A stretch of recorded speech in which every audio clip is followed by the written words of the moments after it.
Our debt was down some 658% of our GDP. We were using 94% of our revenue to pay debt, to service and pay back debt.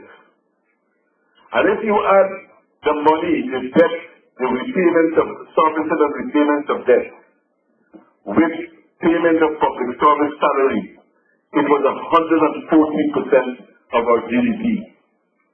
It means that we had reached a stage in our country where we were practically borrowing to repay debt, to service the debt. Today, people are complaining in the United States economy because their debt is about 80% of their GDP. And they're saying that Jamaica is in trouble because Jamaica's debt is 140% of their GDP. Our own was 658% of our GDP. We have reduced that. We have brought our debt down to less than 50% of our GDP, and our servicing our debt now is only 4% of our revenue. And we have managed to turn that around. How did we do that? We did that.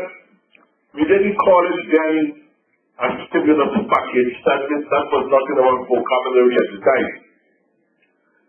But when we got in office, we had to face the choice, how do we develop our country? We have a multi-ethnic society, and we have these deep economic problems. And how do we go ahead to do it? And we decided that we will spend most of our money on our people. The last government was spending more money on the Ministry of Foreign Affairs, and I don't have anything against the Ministry of Foreign Affairs. I'm actually very fond of the Ministry of Foreign Affairs. But the last government was spending more money on the Ministry of Foreign Affairs than they were spending on health, education, housing, water, and agriculture put together. We changed that.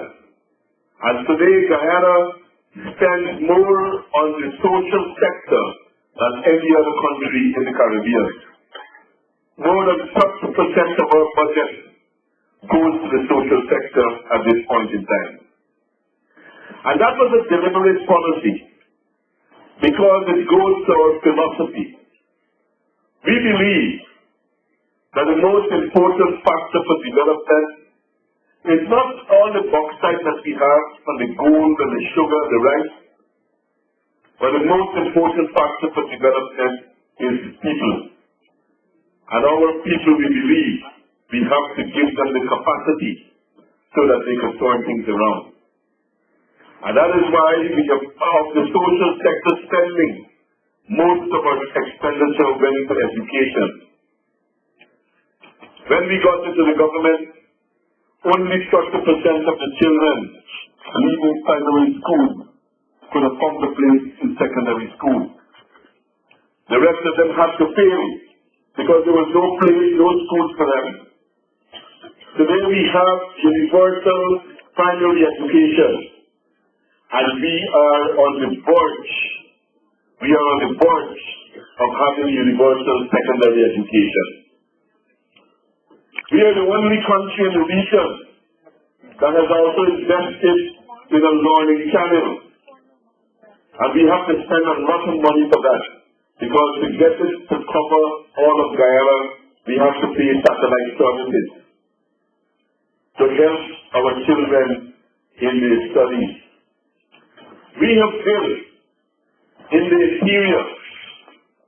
Some of you, I know many of you live on the coastal and you came over here and you hardly know the country. But if you go in the upper Mazaluni River, in a place named Ramotar, they hardly had any school there at all. Today you will go there and find a secondary school housing 700 students.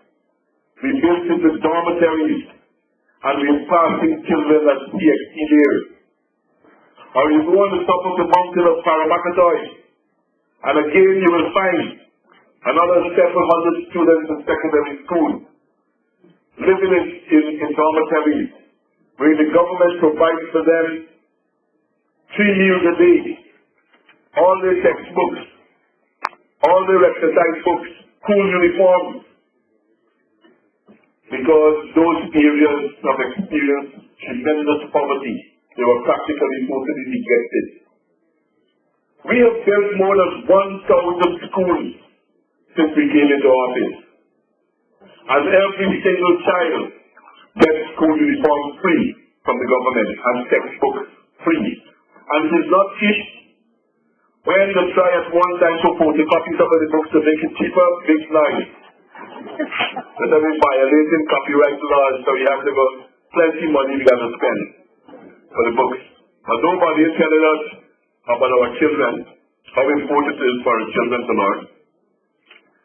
So we have invested in our children. Today, the last few years, we have been topping the Caribbean at CXC examination. And this year, although we don't know if we top the Caribbean, I'm still willing to bet my last dollar that we have. Because a child from the Essequibo Coast and the Regina got 20 subjects CXC, 18 grade 1, and 1 and 2 grade 2s. And what is also very noticeable, up to 2 decades ago, you could have count the amount of schools where children were passing from. Queen's College, Bishop, St. Stanislaus, St. Roses, and St. Joseph. Now, and then of course recently had President College. Now, it's wide right across the country where Ramadan are passing students. Every school, and we have to build more schools because our people are realizing the importance of education in fighting poverty. So we have to build another school in another mountain top by the name of K2, and another school in Region 7 because for Ramadan is overcrowded. We have several schools now in the Region 9, the Rupudoli areas, at Anai, Aishampton, Sanskrit, St. Ignatius. All of these areas we have secondary schools with dormitories. And why are we doing that, as I said? Because we strongly believe that to get out of poverty and advance our country, we have to educate our people. And life has shown us this. If you look at Japan, for instance, up to recently it was the second largest economy in the world. But when they want to build a road, they have to import sand. They have no natural resources. Yet they have such a powerful economy. Why? Because they have a highly educated workforce. And that is the way we are going. There's another reason too that we are going. And that has to do with how do we fight this feeling and this propaganda that is often plunged that we discrimination against people and people marginalized and ethnic cleansing and all of that. How do we actually give people equal opportunity? The only way we can give them equal opportunity is give them equal opportunity in education. And that is the second reason why it is so important for us to spend our money there. Of course, we're spending on health, a lot of money on health. Sometimes I get very upset when I see some places that say they don't have medicine, they don't have this medicine, because we spend an enormous amount of money on health. In every single region, they have either a new hospital or a refurbished hospital. Every single region. And we're working to continuously try to improve that. In fact, we are at the stage of building a specialty hospital where we want to do most of the service you can get in a developed country. We want to provide it in Guyana. We have just invested $1 million in a piece of equipment to do bypass surgery at the public hospital in Georgetown and expanding the ward there. We're partnering with some private hospitals and giving dialysis service. Because every time I go abroad and I meet Guyanese, particularly those of my age group, and older, they say, man, I want to come home, man, but I'm fighting the medical, so I always forget sick. What am I happy? So I'm trying to correct that, so that you have no excuse if you want to come home, come home. So we have all that we're investing in that, and we're looking at that not only to provide service, but we're trying to take a model like India has been doing to create health tourism, so that people, because I know many Guyanese living outside too, maybe they don't have insurance, health insurance and so, that they can go back home and get services at a much reasonable cost, affordable cost, which will benefit you and benefit our country as well. And we can even attract people from the Caribbean. And we're even planning to do some cross-subsidization.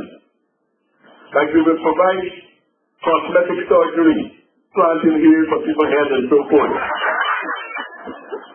But that wouldn't be cheap. They can use that to cross-subsidize the other more important areas as well. We have given more than 100,000 house lots to our people to give them the security of owning their own homes. And we have done that, used several different models in getting that done. In order for working class people to finance their own homes, we give the banks tax concession that we don't take tax.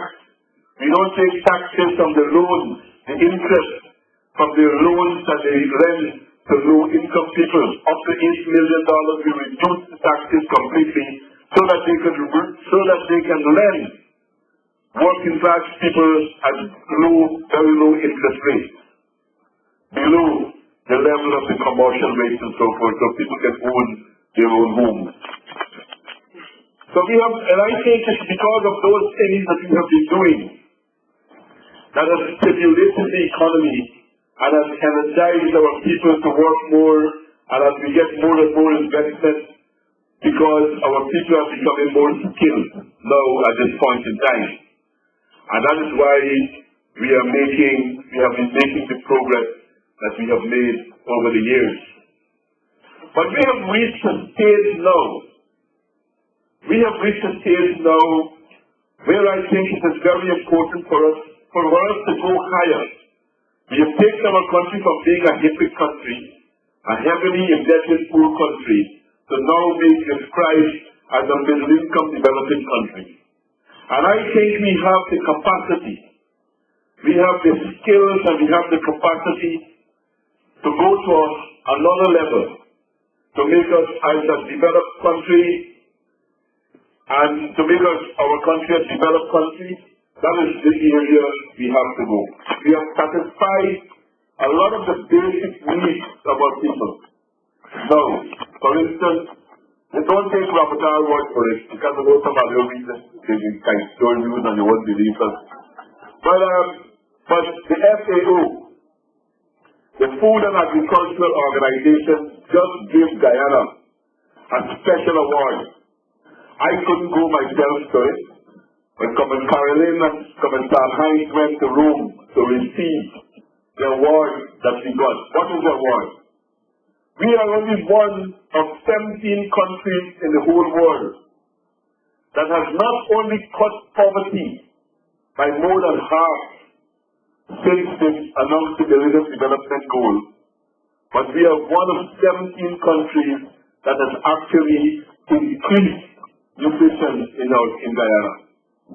And that is why the FAO sent for us to go to Rome to collect this award. So we are moving very rapidly to satisfy all of those demands that we had. But now we want to go to another level. And I am firmly of the opinion that we can't get to that level unless we have new infrastructure in place. And one of the most important impediments to further development is the lack of cheap energy in our country. For us to develop, we have to have cheap energy. for us to reach the developed country status. If you look around us, Trinidad has very cheap electricity. Venezuela is a world power in cheap energy. Brazil has fairly cheap energy as well. Suriname, they have hydropower, they have a small amount of oil too that they found. So if somebody wants to invest in manufacturing or processing, where will they go? They will go to one of these places. A friend of mine told me that he was going home one day and he stopped in the supermarket to buy something for his two small children. And he bought some peanut punch, 2 boxes of peanut punch for his children, 2 small boys. And when he looked at the box is marked, made in Barbados by the Pine Hill Company for Bank CIH in Guyana. Well, comrades, you know Barbados, and I don't even know if Barbados got a cow on the island. Because what is peanut punch? It is milk, it is peanut, and it is sugar. Now Barbados ain't got a cow. They ain't got place to plant. So peanuts, if we throw all the peanuts of the put on their own, we can cover down Barbados. And sugar, we got sugar. More than Barbados.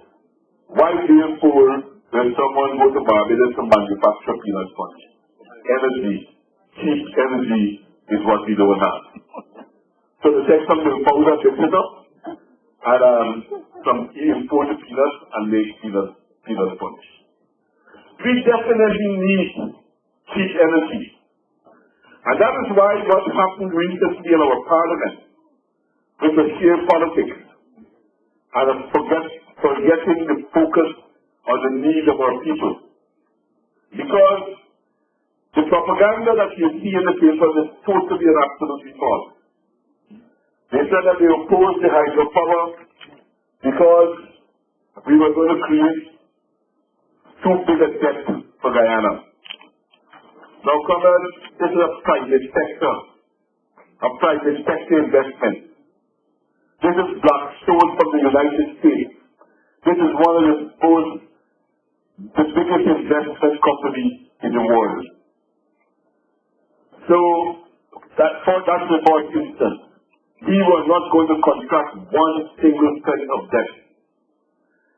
What we took to Parliament, what they've been starting, is lifting the debt ceiling.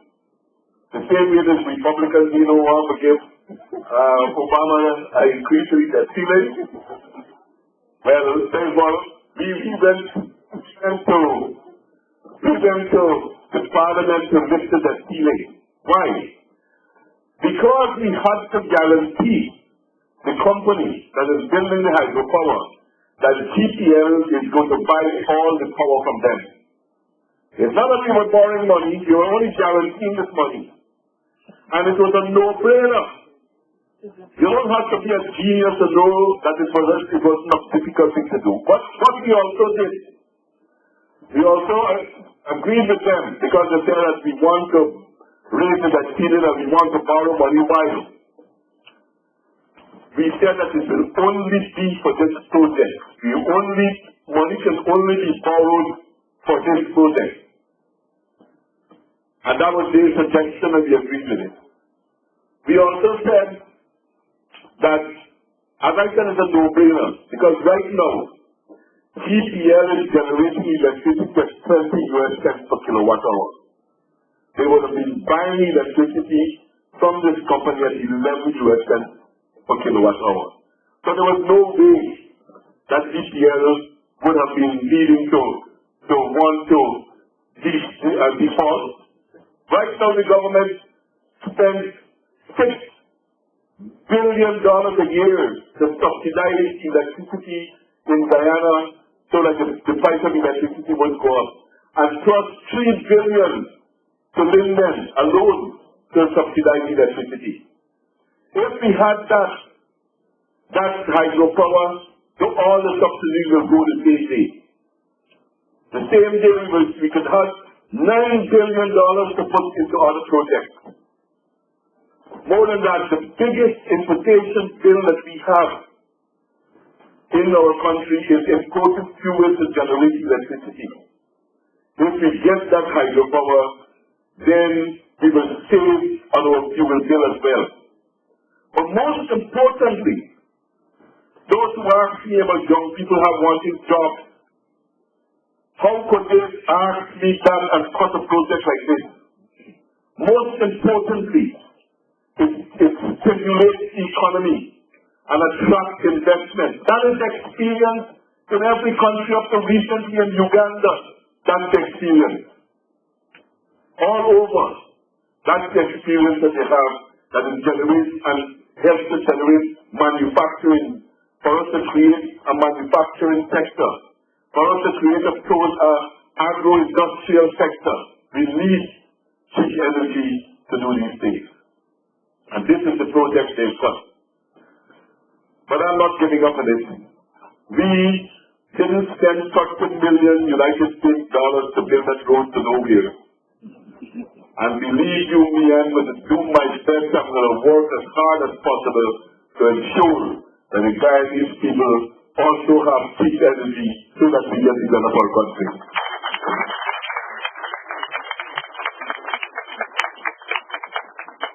Now, the other thing they're talking about that I want to talk to you about, and maybe I will save you time for asking questions, and just put you to ask me supplementary questions. The Marriott Hotel. That's the other one that they're jumping on now. Every developmental project they're jumping on to try to attack. Now our country don't have a five-star hotel. We have one of the best tourist products in the world. We have some of all these animals that listed as endangered in the Red Book and all kind of things, they're there in Guyana. Some of the rarest species, you can find them at home. And therefore, we have 300 waterfalls. We have mountains. We have maiden forests. We have high-end tourism. But how are we going to develop it if we don't have the infrastructure? And if we have a Marriott brand, then that by itself is an attraction. We won't even have to spend so much money on advertising the country. Marriott will do it for us. And what they're saying, again, a whole set of discussion. The first set, and as you answer one of them, they go ahead and find another thing, and then they come back again and they think it's okay. The first they said that we did this thing in the secret, under some table, that we did this agreement. And the same Kaito News, this thing was advertised in the Kaito News, when we were going out to bid. We advertised it locally, and we advertised it internationally. We had two tenders, two bids. One from a French company, and one from a Chinese company. The Chinese company was $10 million less than the French company. So we gave them to build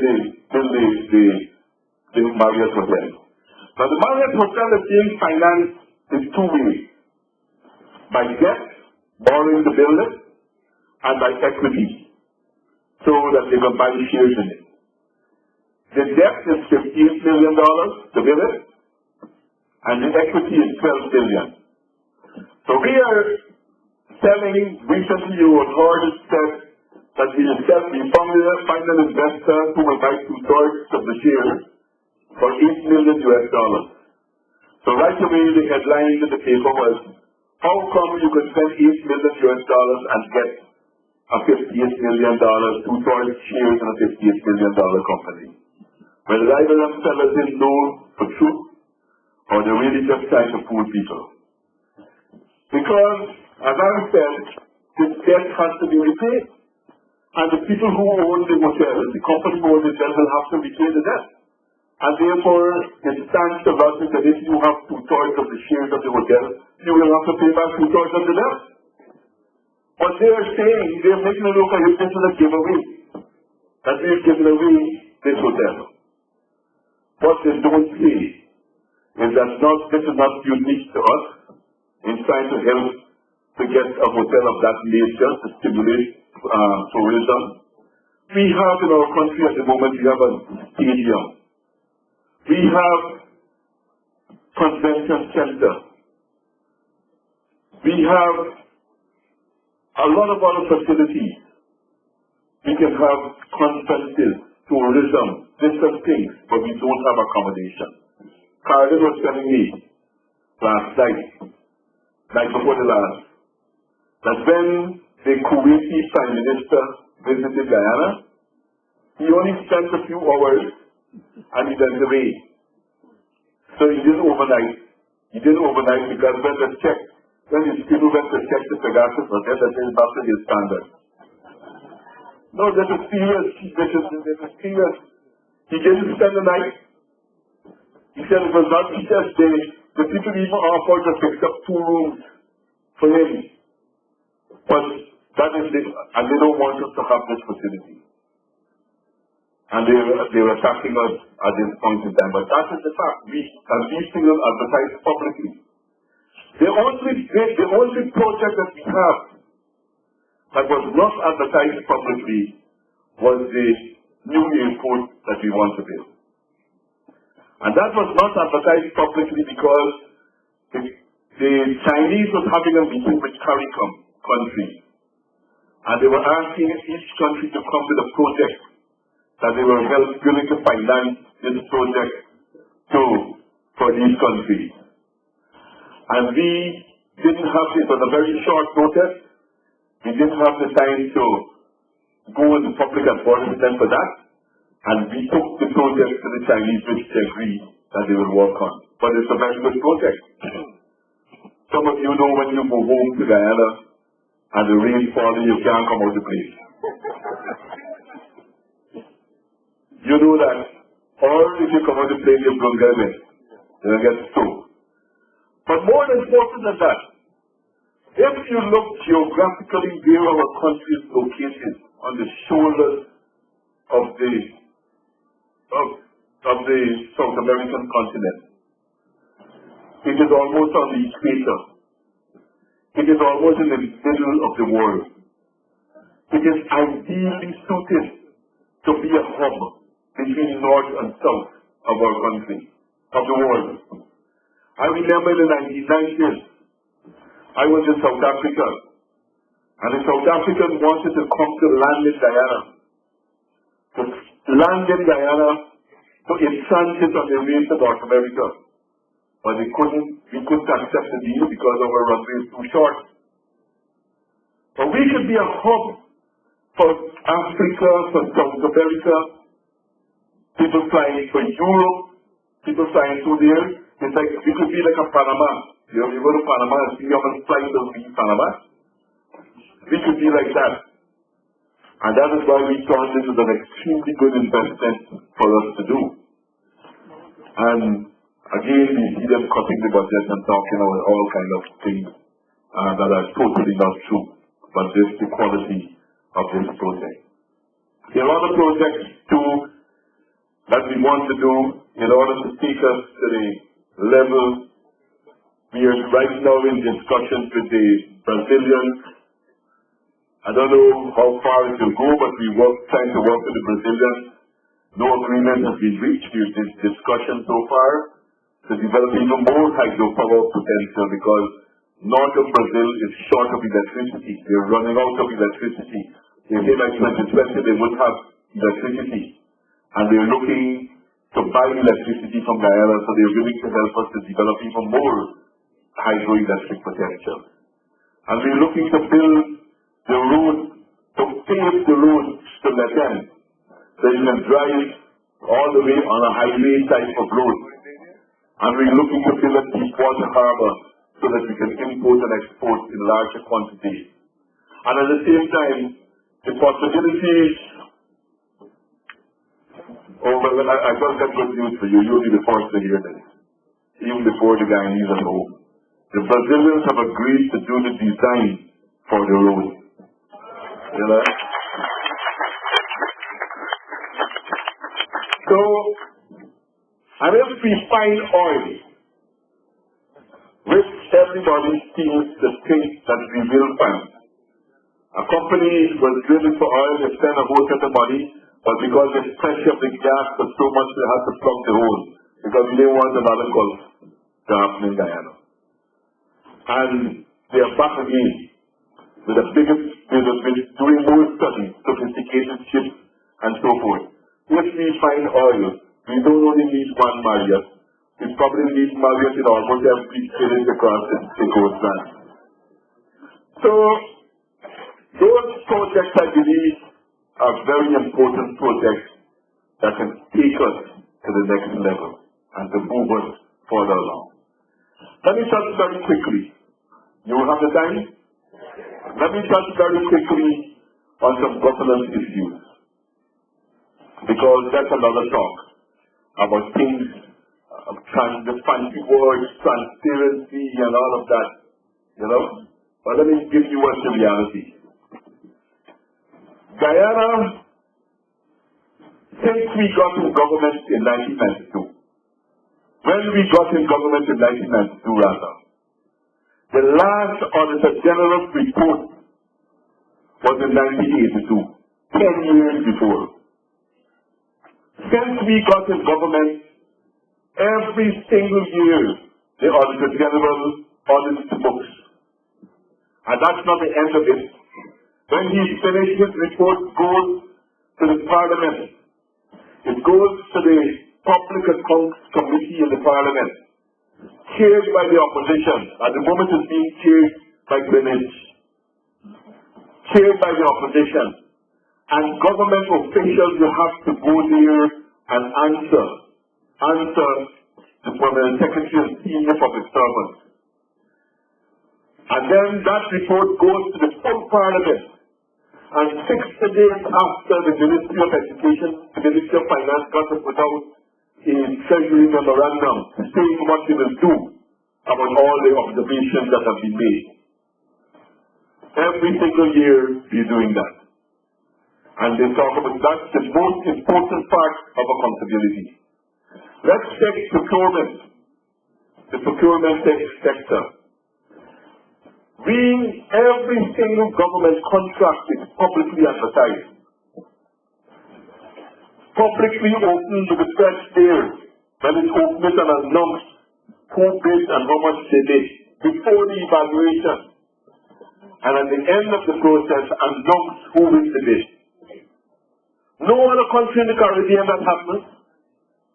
Then they talk about that we don't want to bring the public procurement commission into place, suggesting that we don't want to bring it into place because we want to do wickedness.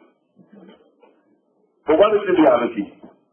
We are the ones who introduced the public procurement commission since the 8th Parliament, you know. We tried to get it formed with them, they refused. What we are asking for, we are the only country in the region at this moment where the cabinet does not award a contract. All the cabinet gives is a no objection. No objection. Every other country in the region, cabinet awards contracts. We only have a no objection. And that is what is causing the issue about us not setting up the Public Procurement Commission. Because it was changed in the Parliament, not by the cabinet request. And we are saying if we are the executive and we are to be held accountable, if we are to be held accountable, at least we must have the no objection, the right to no objection, if the cabinet must give a no objection protest. That is the issue. Nothing more nor nothing less. Nothing more nor nothing less. And that I think that is reasonable. So if you want to, you can't want to hold me accountable and don't give me the right to object or not to object. So that's the case as far as the Public Procurement Commission is concerned. But we, as I said, every single thing is advertised. Now I know that it is true that sometimes we get bad work, sometimes there's corruption. I'm not naive to say that there's no corruption in our country. Sometimes it's very clear to me that you have some corrupt practices in some of the work that is being done. But it is not as it is trying to be portrayed. And one of the big issues sometimes is not even corruption. Sometimes the road, let's take a road. Sometimes it's not designed for certain type of traffic that goes in it. And when that traffic goes and breaks it up, the next thing here, the take a photograph and put it in paper, this road was built 1 month ago. You know? And that is some of the problems that we face.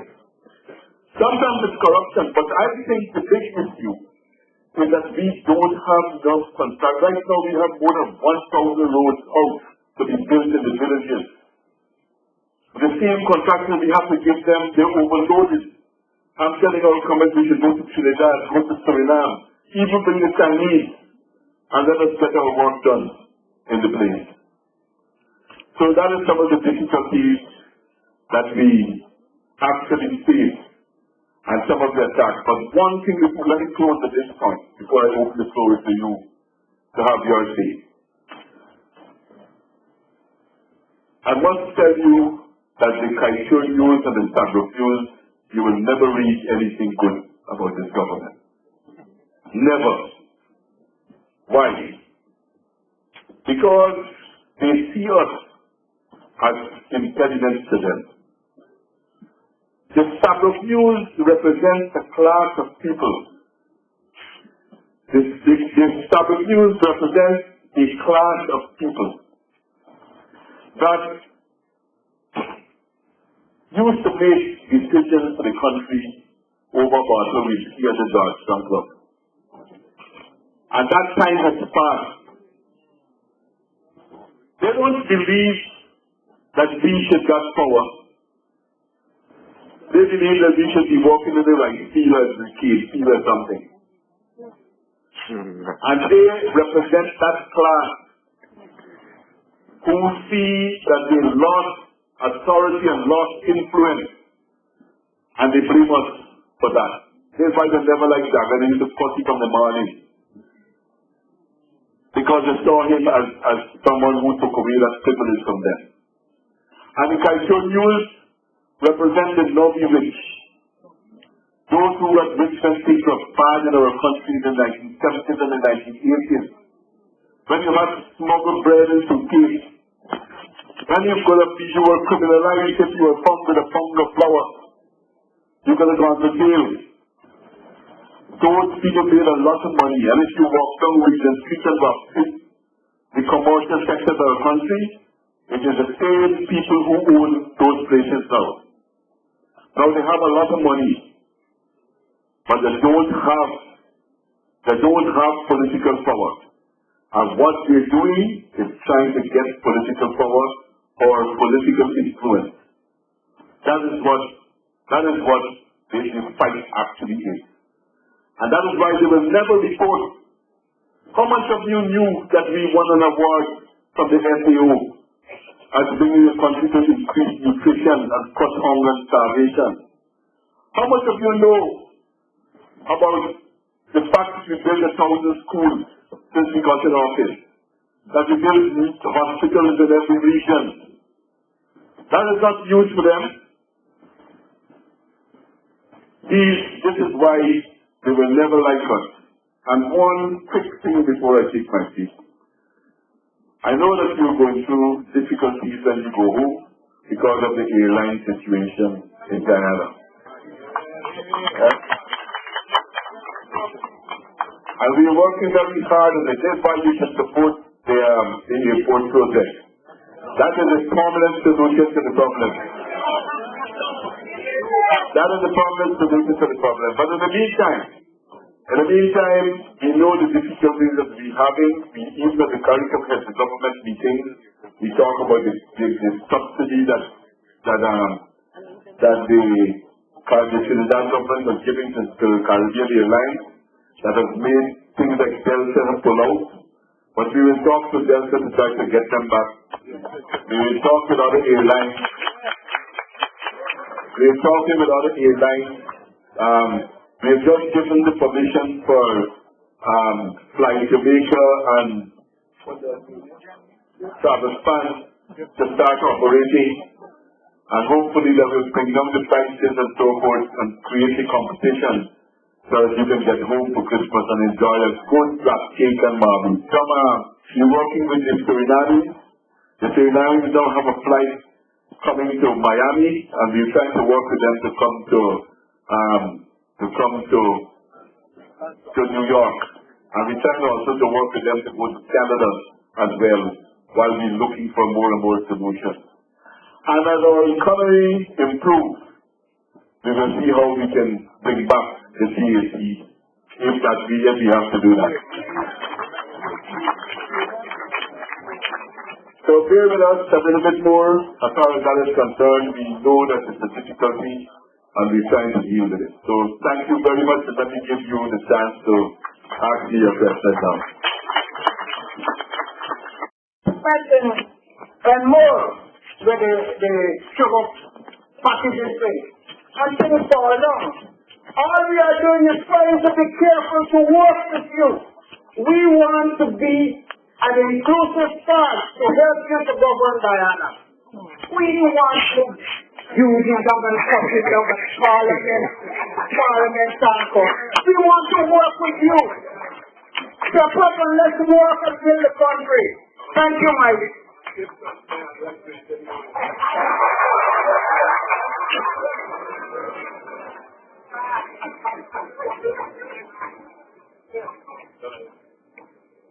Good evening, Mr. President, and welcome. My name is Hector Butt. I would like to be able to settle parts of what you said in terms of numbers, given that if we're going to make projections among ourselves in terms of confidence in where Guyana is going as growth, we need to step back a bit, look where we are, and then move forward. I recall you mentioning that you might have missed out about 100,000 of floods. If that is the case, we've got a population of about 800,000 persons. And that has not changed. I think it's a situation of our numbers. So perhaps we need to recheck that. We hope not. But if you have a population of 800,000, what we have already, you can see that that's by the rules. And I know we don't want killing numbers. Secondly, is the fact that as we look at the progress identified with your government at the time, I think we need to step back a bit, and I would ask the question, what is your relationship with the international community?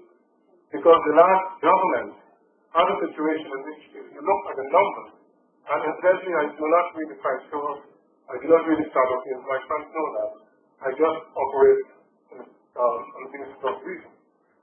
If you step back and you look at Guyana numbers, how they get, you will see that from about 1979 in the world, you enter the flowers. If you look at the implications of flowers, then it would be just reasonable, given that the focus of the last government was in line with yours. But one understand why that occurred. It was a political move. Secondly, you will see that from that moment, support from the international community went down. This is what you, because the government was able to benefit from a package which was put together. And all the government is accepted by the IMF, the World Bank, the Paris Club. And therefore what occurred is that you were able to benefit from those support programs which were put in place. Therefore, with support programs being in place, the death scenario was not a burden on the Guyanese people at that point in time. Because you know there have been some giving you around 600-something% death to GDP. It meant those things were written off. So I think it's only fair that recognition should be given to where the burden was released, so that we do not feel that no one or police efforts made so that growth can occur. So therefore, one other thing I'll ask the question. You mentioned that there is no longer 3 pillars. I would like to ask you what are the other pillars required so that it's good enough. will not have to depend on sugar bauxite and what is it? Right. Thank you. No question.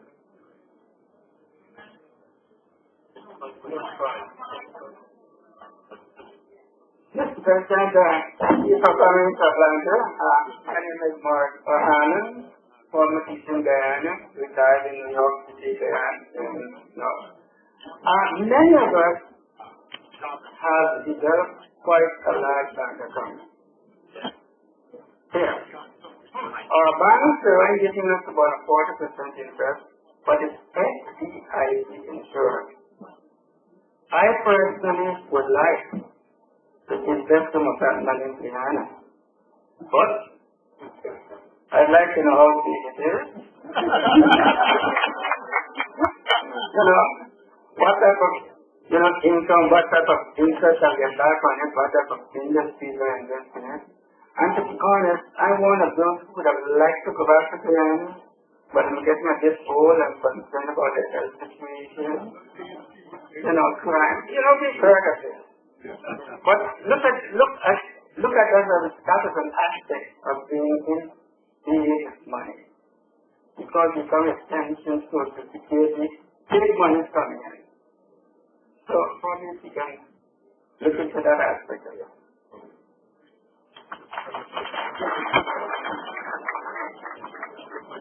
Mr. President, welcome to Atlanta. My name is Audrey Hines. I have a very simple question. And I left Guyana initially in 1968. And the last time I was there was this year after an absence of 28 years. I was very alarmed at the state of Georgetown. The smell, the garbage. And it would be nice to have a hotel, but for people to come, the first thing you'll see is not the hotel, it's the state of Georgetown, the garbage. And for someone in the healthcare field, it's a matter of public health as well.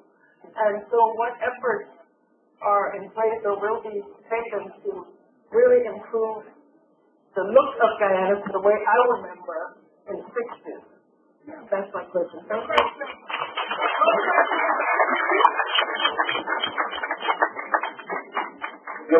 Good evening, President Ramotar. Just two simple questions. And I believe it's kind of twofold. If you believe we have a race problem in Guyana, if you believe we do, then what are the steps you're taking to combat that? And if you do not believe we have a race problem, just elaborate on that. The second question is infrastructure. You mentioned infrastructure and the projects that are being built is not being built to force world standards. They're simply not up to par. So the question that I would have is that if we are going to build, let us build the force world standard as opposed to just any road.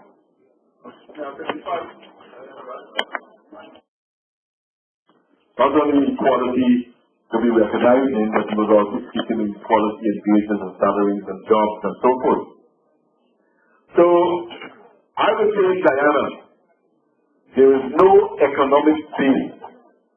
There is no economic base for racism in our country. There is no, and I will also say this, that there is absolutely no policy that you can find in the government, no government policy that you can identify that perpetuates, promotes racism in our country.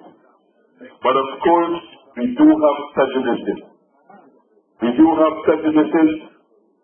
We do have things like that in that area. And it is particularly more pronounced at election time. But in a general sense, if you're looking for the economic base of racism in Guyana, I don't think you'll find that. And that's why I said when I was speaking just now, that one of the things if we live in a multi-ethnic, multicultural society, we have to pursue a policy of equal opportunity. But that is one thing in saying it. How do you manifest it? And that's what I'm saying, the need for education and making it available equally to everyone in different, in all over our country and equal up. That's what I would say. So I would say yes and no. I would say no, there's no economic base for racism in our country, but yes, I know that there are prejudices that exist in the society. On the infrastructure side, about doing jobs on the international standards, I can't agree with you more. I can't agree with you more. I think we have to do more. We have to hold our contractors far more accountable. Since I've been in office, I have been insistent that we put this penalty clause, apply the penalty clause to them if they don't, because that's the only way I think we will force them to do better quality of work within the society. And at the same time to broaden that, increase the competition. Let the Ugandans, let the Surinamese, let whoever wants come in to do work, because this accusation is hurting me more than anyone else. And I would like to see high quality of work done as well. The other one about the state of Georgetown, just true. The place is a bad way. It is going to be a bad way indeed. We have been pumping at the central government level a lot of money into the city council. We have not even bought new contractors. I just saw on the news today, when I looked at the internet news, that two contractors in Georgetown Town Council, but they were contractors terminated because they were paying millions of dollars to clean up in the border market area, and they have done nothing. And there's constant fight going on in the town council because it has taken on, unfortunately, a political edge at this point in time. And so what we're trying to move towards to solve the problem, we're trying to move, we're considering a lot of proposals now to go into recycling and to see if we can recycle and to create better conditions. Because it's not Georgetown is the board, so that's the first place you go to, and it's the showpiece of our country. It's a beautiful city, otherwise it's the garbage that is around. But it also affects other parts of the country. Almost every local government, this is one of the major issues that we try to confront now at this point in time. So we're working on it, but your observation is quite correct. The other issues about one to bank in Guyana, I'll tell you this. Guyana has no bank in Guyana is under any threat. In fact, we have a different problem. The banks sometimes they're too liquid. We don't have any crisis in our banking system in our country. Not one. All of the banks are very strong and so forth. I don't think the interest rate that they pay, I'm not sure how much they pay now. I don't think it's too attractive. Largely because I think they're still looking for different places to invest and so on and so forth. So, but as far as the safety of the bank is concerned, there's no problem there. None at all. And you said about, I think I talk about health, and you talk about you getting old and you suddenly get. We try to correct that, but take away that excuse from you, so that you can come home whenever you like. We try to improve the health services. As far as crime is concerned, it is a concern, it is a big concern. Sometimes we think we got a handle on it, and you don't hear anything for a while, and then suddenly, like in the last 3 weeks or so, there has been a spike again in the crime situation. We have done a lot in equipping the police force, but we know that they have a shortage of policemen. We're thinking about removing some work that they do so that they can do more policing work and put some of the jobs, like for instance lighting vehicles and so forth, that they can go to different civilian purposes. The other thing is we're concentrating a lot now on training. And also we've done, in another few weeks, we'll be opening a new forensic lab to help them their capacity in investigating things and so on and so forth. But there's also a bigger side of the problem too. Apart from the police, because the police is the one who takes most of the slack.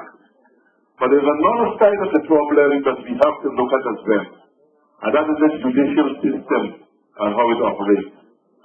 You know, there was a case recently in Guyana, I don't know how many of you followed it, where, you know, this case where the people had the criminals had marched into Lukitan and killed 11 people, and they had an eyewitness there which the government had even put in safe house to protect them and so on and so forth. And the jury allowed this man to walk. He was who was part of the people who were involved in the killing of Lukitan. And there was a lot of unethical things that took place there. For instance, after the case, in fact the DPG now they are appealing the case. Because what was found out that the lawyer who defended this man, Nigel Hughes, he was the lawyer for the foreman of the jury for more than 6 years. And they never revealed that before the case took place. So I think that there is definite need for us to consider some of these trials, whether we really need jury trials for some of these things, or whether we should do like some other jurisdiction, Trinidad and these places, where you have 3 judges or something and so forth to deal with some of these issues. Because clearly there is levels of corruption in some of these areas. How this man could have walked is blow my mind. Or you had another case where some of these people get away with practical murder. When some years ago, when this boy who owned the gas station at Buxton was killed, state like the Jews went to remove the camera surveillance tape from the place and then give it to the police days later. So we have to fix those systems too. We can't only beat up on the police. We try to train them and give them more capacity and so forth. But the other aspect we have to look. The judiciary is an independent branch in the government, and we have to keep to pressure them in order for them to deliver justice on time, in a speedy way, and in a proper way. That is not only seems to be fair, not only fair, but also seems to be fair. The gentleman who asked me about my figures of the population in Guyana. It is true that we have delivered 100,000 outlots to people. And if you just want to go and have a look for yourself, I mean, I don't want to get into a debate about the figures and the possibilities. Just when you're going from your airport and you're going home, see Grove Diamond, see Echoes, see Providence. Or if you want to run across the bridge and look at Park's Harmony. Or go down by Police side at Tushen. And then tell me if we haven't delivered 100,000. There will be some areas I call. If we haven't delivered 100,000 outlots. In fact, I was so pleased a few months ago. I was at the government meeting in St. Lucia, and I met with the Guyanese community in St. Lucia. And a lady came up to me, and Carolyn was with me, so I have this list. And a lady came up to me and said, Mr. Ramotar, I want a house lot. I've been home the other day and I see them build a big 3-bedroom house. And they said it's back putting us out for the garden shop. And I said, and when I asked them, how do you get money for borrow for the bank? Who carries for the bank? They tell me, I didn't look at the bank comes to me. So, because of the facilities that we have put in place to try to make it easy for people to get loans to build their own house. So, the figures about the population of the house and the amount of the house lot, maybe we can argue that. Maybe we can argue that Guyana is only got 750 still. And you can look at that and see. But I know if you just go and look for yourself, you can see that very, very clearly there. Our relations with the international community, I would say is good. And we will probably have the whole night to spend here if we're going to talk about that period and who did what and who did what. But we did renegotiate. We did renegotiate the first World IMF agreement that the PNC government had. We had to renegotiate it, and we didn't all we got that relief after meeting some targets and so forth. But a lot of the debt we had to pay back ourselves. A large part of the debt we have to pay back ourselves. The other pillars of the economy, mining is now a big one. Gold mining, last year we produced almost 400,000 ounces. This year they projected to pass last year's production. So gold is a big factor, diamond is a factor. Manganese, we go into the manganese production, that should start commercial production next year. The services sector is growing. The services sector is growing in banking, insurance, etc., etc. So the base of the economy is much, much wider than it was in the past. The first question or the was asked to me in the last now is putting the project on the table. Comrade, don't come on propaganda day. Let me give you one example. When I came to government,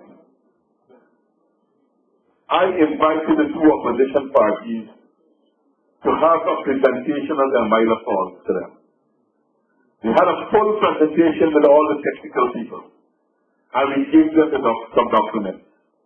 And I said to them, I know that you don't have your technical people with you, but if you have any questions, come back and we will answer them for you.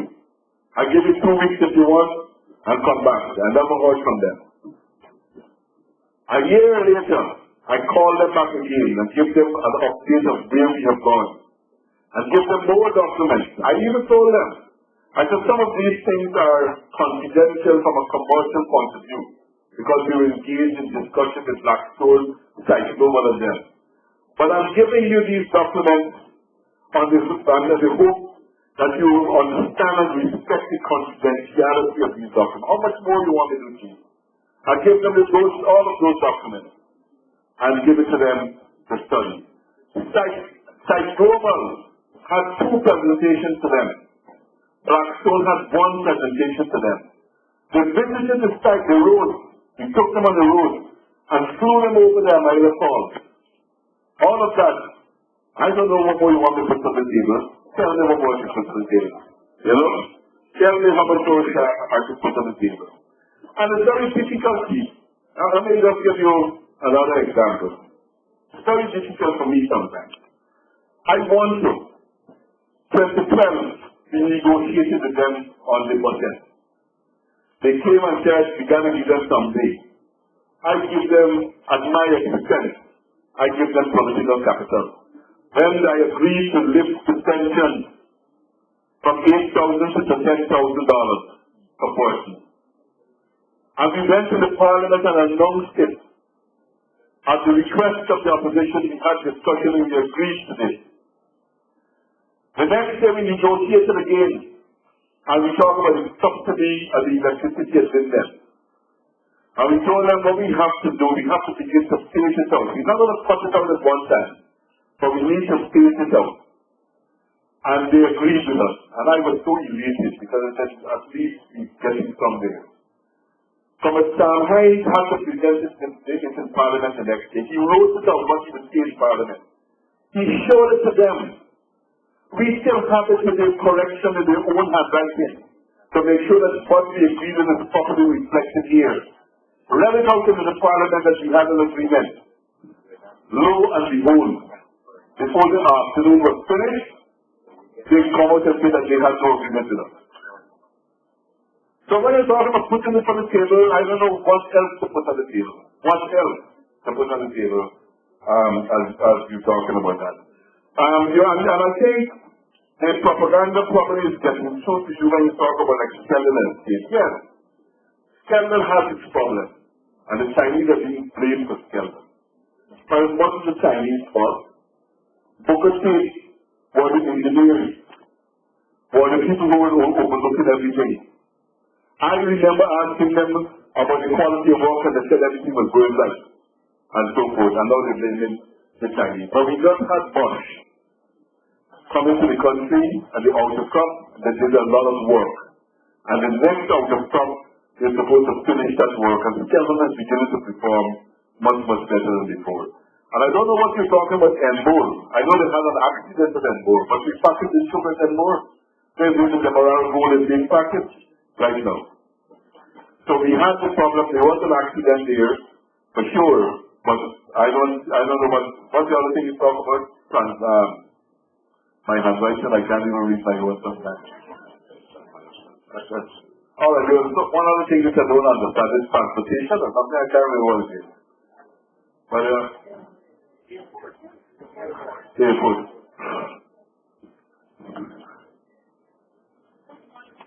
Yeah, but see, I mean, we got to think big too, you know. We can't always think small. If we're going to be a hub, we have to make an investment. And it means we take the feasibility study to show how it can pay back for itself. We will do it without, we won't spend so much money without doing all the investigation and the feasibility study. We have foreign companies coming and doing it for us as well. So, it's not, I think business hydropower is a big thing too, but I think you need it, and it should be back for itself very quickly. All right, it's done. Next slide. For the time, yeah. My first question has to do with corruption, and the second one has to do with reparations. The first question in terms of corruption is that if we have a 50% reduction in the GDP, the output, that means there's 50% more money coming in. And then you mentioned the fact that there are going to be development of the airport and so forth. The question in terms of corruption is, if you want to really move forward with this thing, this new venture that you're trying to do to improve the country, my question is, how serious is how much corruption? Meaning that when I looked at a program of China the other day, and I saw that in China they have no way of allowing corruption in that country to foster. They take care of that problem very seriously. For corruption in business, people being executed. I'm not for the death penalty, but they're serious. They're not playing the game. My second question has to do with reparations. And you can have education and so forth, but when you look at the history of Guyana and the history of where black people are concerned around the world, you see that they have not gotten any reparations for their work in terms of slavery and so forth. So you can have a country, you can move forward, but you can't really move forward until you take care of some serious problems.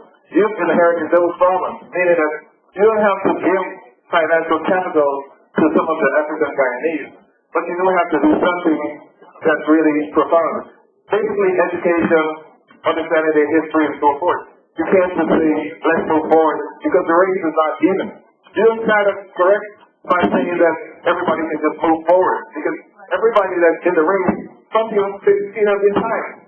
So what you have is, you have some people who are so behind the race that they will be permanent underclass for the next 100, 200 years.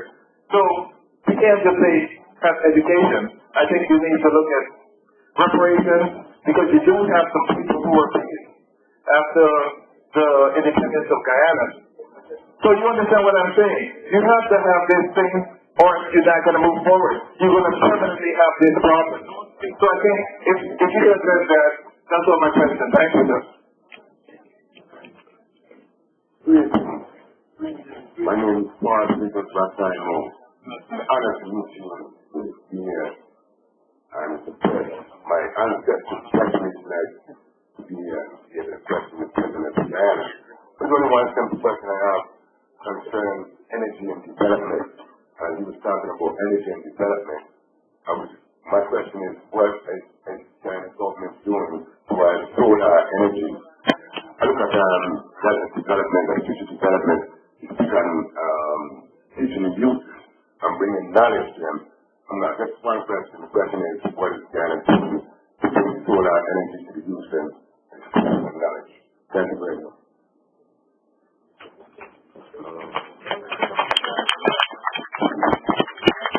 Good Thank you, Mr. President, and members of the diplomatic corps. I have a question and I have an issue I want to bring to your attention. I noticed you did not elaborate too much on offshore investors, specifically the small investors. That's one. Secondly, I want to bring to your attention the issue of previous investors such as myself who have invested money in Guyana, and after 9.5 years I went back last Easter to Guyana and I could not access my account. In 1989 I started a company in Guyana which was named, by the way, I'm Ramotar. My company was called Harris International Corporation. The offshoot of that was the Diplomat Hotel, which was built from scratch by myself. It's installed in 2.2 cities. It's now called Palais de Lyon. I also had a transportation business, Arco Transit, as well as a few more claims. Subsequent to that, the business fell apart, but there were monies in there, specifically GBTI, Guyana Bank of Trade and Industry. Those monies were dormant for that 9.5 years, but GBTI was informed of my new address and all that, and they kept sending my statements, which I have here. In 2009, I'm aware of the AML Act that was passed, the Anti-Money Laundering Act. They requested documents from me, such as my copies of my passport, biographic information, all that was sent to them. And we had several communications. Anyway, when I visited Guyana this Easter, I went to GPTI and could not have accessed my account, despite me sending all the required biographical data. I came back, they said they needed additional information from the officers of the company. The officers was my wife and my sister. That was sent to them. And to prove that they received it, I got a letter here from GBTI. Dear Mr. Harris, we have started receipt of your letter dated June 6, 2013, and advise that your account is blocked from both debit and credit for reason of AML non-compliance.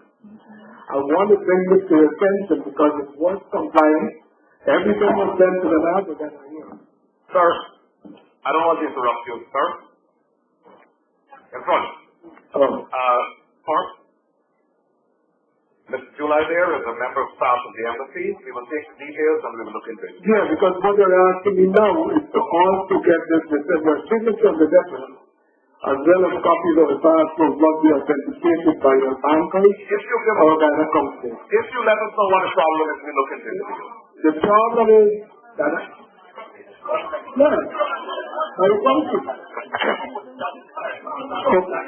but my thing is, Mr. President, I was an investor in Guyana 9.5 years. I always thought Guyana.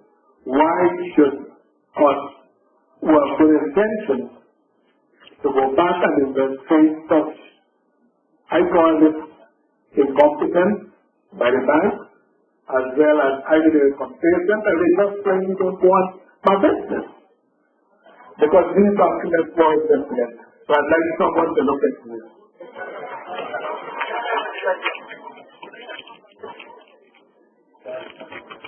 My name is This is the President, and I would like to thank you for coming to Atlanta, Georgia, taking out time off your busy schedule. My question is about Georgetown and the young lady of the room and the infrastructure. First of all, Georgetown, you said that you have done a lot of money in the city, but it's the city council. But the fact is, this problem that we have in Guyana, we should be counting ourselves lucky that an epidemic has not broken out in Georgetown.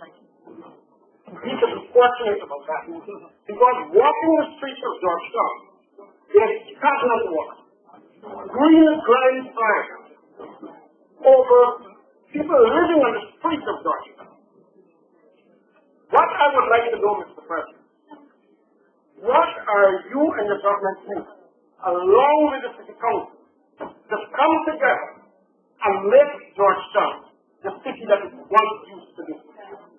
We must stop the fight between mayor, president, ministers, or local government. What we need is one united front to make Georgetown the capital of Guyana, restore to the place that it once used to be. My second thing is,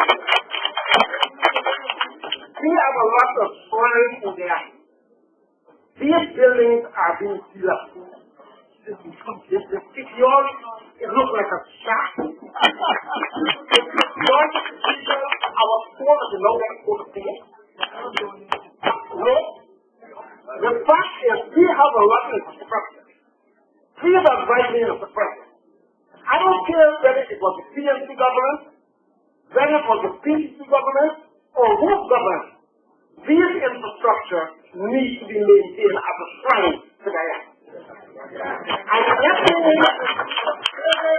said you are responsible for coming to Georgia, then your first act should be getting GSP back and let it come to Atlanta. Yes. Or to finally, Mr. President, I was over here. I had a permission to drive in Guyana at the airport. I was stopped by the police and asked me to show my exemption. I showed them the permission. I said, that is not enough. I took out my New York driver's license. And I said, it's either left or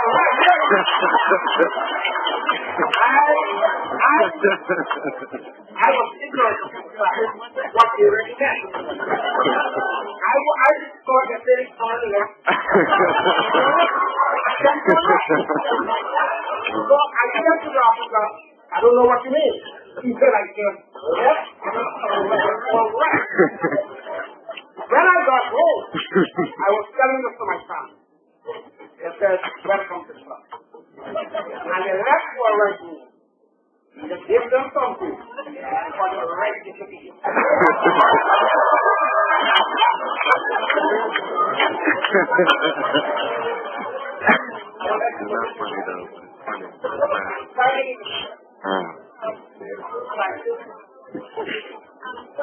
You said there's no economic. I keep straight. Because I didn't know that, so I didn't know that. And you said there's no economic fear for racism in Japan. I want you to tell me, in your own words, and this is not studying your president or your king of the party. I want you to tell me, you be honest, racism exists. Thank you.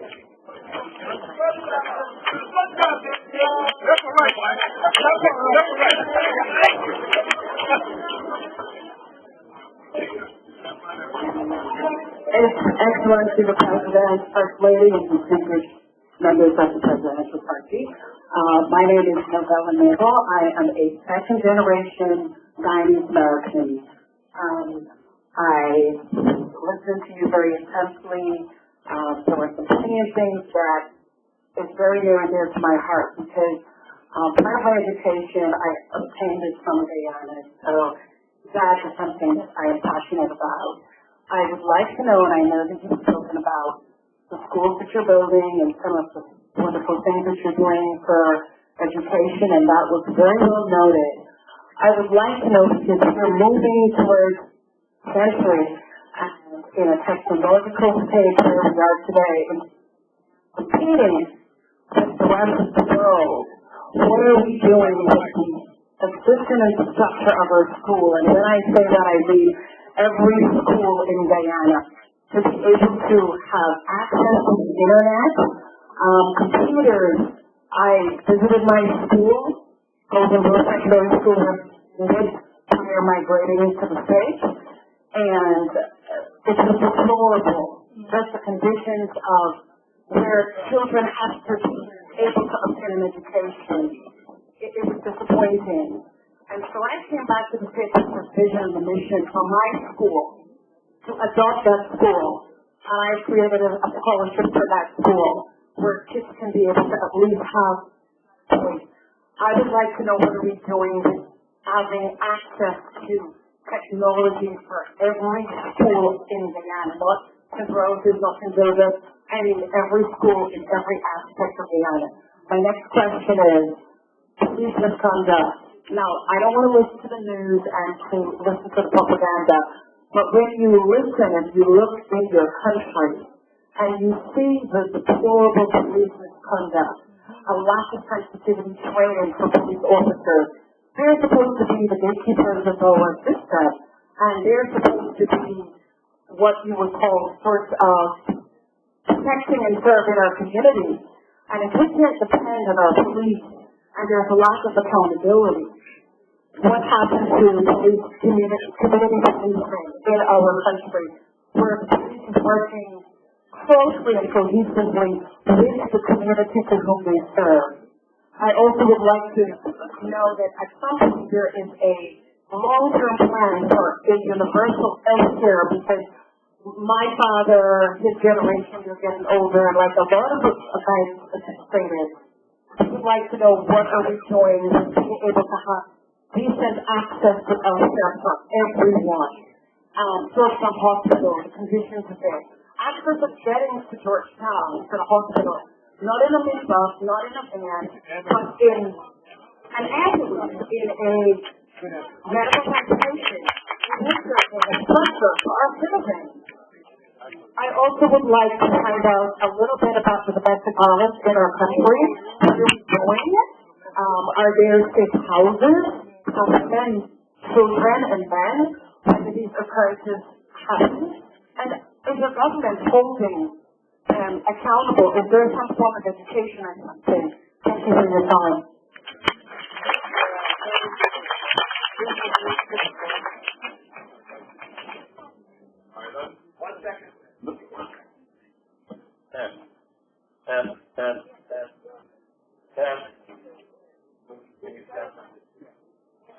All right. Okay. Let me start with the last one again first. The technological thing, we are very, very conscious of that. That is why there's two very important programs that we're having right now in our country. One is what we call one laptop for families. Which we're giving, we want to ensure that every Guyanese would be capable of using the most complicated type of tools that we have today, regardless of their economic circumstances.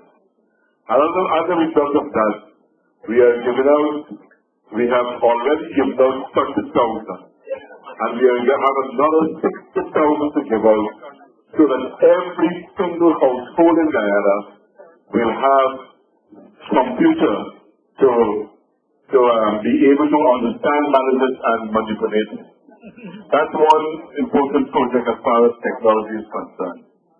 The other thing to our objective is to ensure that every single secondary school, at least in the first place, will have computer labs to go along with it.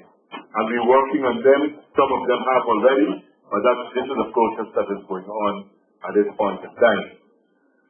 The third thing, the other issue that we have is, that's another factor I think that has been holding our development back, and that is cheap and access to bandwidth. And we're bringing in our own fiber optic cable from Brazil, bringing it through, we're laying the backbone, the infrastructure for that, bringing it right through the length of the country, and then we will take it right across the coastline. And every single school, every single government department, this is a part of our e-governance program that we have at this point in time. So that is something in process, and it's in operation right now as we speak. We're working on that. But as far as the school that you mentioned just now in any bad condition, I think you'll find that from time to time, but in every single year, we put aside money to ensure that we upgrade and build and develop the school. And while they don't happen, maybe they're not painted properly, I don't think you will hear they have a shortage of school books and exercise books and other materials that we have, learning materials that we have for them. The other issue about the police misconduct, yes, we have been hearing about these things. We have even set up now a line online, I pay the price line in the community takeout. I think that's one of the things we set up to try to make some of these things public and so forth. And we're encouraging people. I am very, very happy that the colleague just now mentioned that he neither left nor right, he went straight. Because it's when you left, that's what encouraged this type of thing. And I'm very, very glad that you didn't do so. And we are encouraging people to resist these types of things, while at the same time we try to train. And we have dismissed several policemen and women from misconduct. And the leadership of the police is developing zero tolerance to some of these things. The question about domestic violence, and you know that we have been speaking with that a lot now. We have even training the police. Part of the training now is how to deal with these issues. And there's a lot of work that is being done by the community. All the specifics I don't have, but we have a Ministry of Social Services that is taking this thing seriously. Yes, we do have safe houses now. We do have a few safe houses now to put up to keep women safe, and men do sometimes when they get sick. To protect them from some of these things. The healthcare, I believe that we have a problem, but I think that we have our healthcare situation is not as bad as you've described it. I don't think it is. I think that we have, right now we are doing some bypass surgery in Guyana. We are doing dialysis service. We have some cancer treatment we're doing too. And we see that some of the services that we try to expand. And all of these things, most of these things, generally basic health care is free. You can go into any public hospital in the country and get free services, including free testing if you so prescribe. And the other areas, most of the people who can't afford, every week in cabinet, we find money to help people to pay for some of the services that they can't actually afford if they don't have NIS. Many people who don't have NIS, to get somebody like bypass surgery and so forth, we help them at the level of the government as well. So I really don't think that, I really can't accept that our health care is as you described it just now. So that's for that. The next question, dealing with Georgetown Road. And I think we spoke about that and what we're trying to do with the garbage situation in our country. And we're working, you're right. It's not true that all that has happened that the St. George's Cathedral, the Court of Appeal, St. George's Cathedral has been renovated very well, but I do agree with you that City Hall is not in the best of condition and it needs work to be done on it.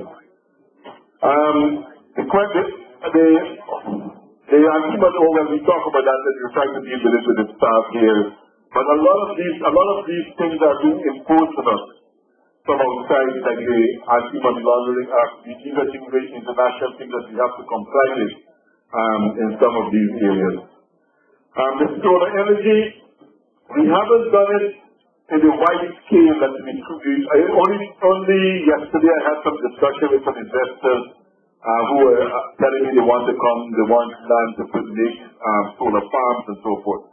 But what we have done in the use of solar is like the interior schools. We put solar in the dormitories and in the schools and so forth that they can use them. And we have been given in the interior family, we have been giving them solar panels. Because those who can't are too far away from the grid and they can't connect to the grid, so far we have distributed about 11,000 solar panels to households in the various interior communities in the villages and so on, and so that they can have some electricity to do some work with.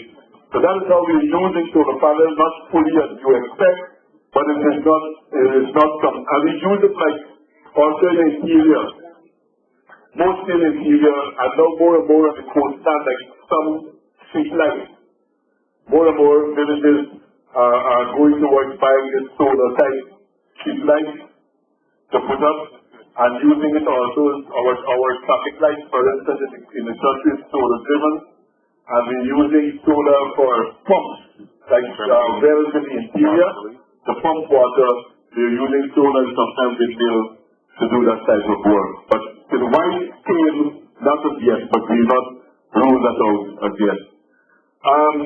Corruption is, to me in Guyana, as I said, I am not naive, and I wouldn't stand here and tell you that we don't have any corruption in the country.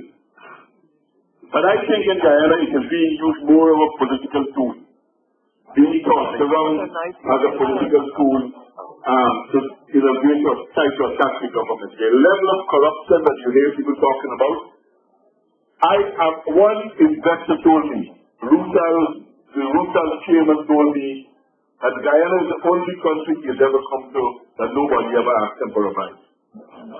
Yeah, that is true. I mean, I will stand here and lie to you, and I will tell you this too. I will tell you this. We asked all the people who were talking about bribe and so forth.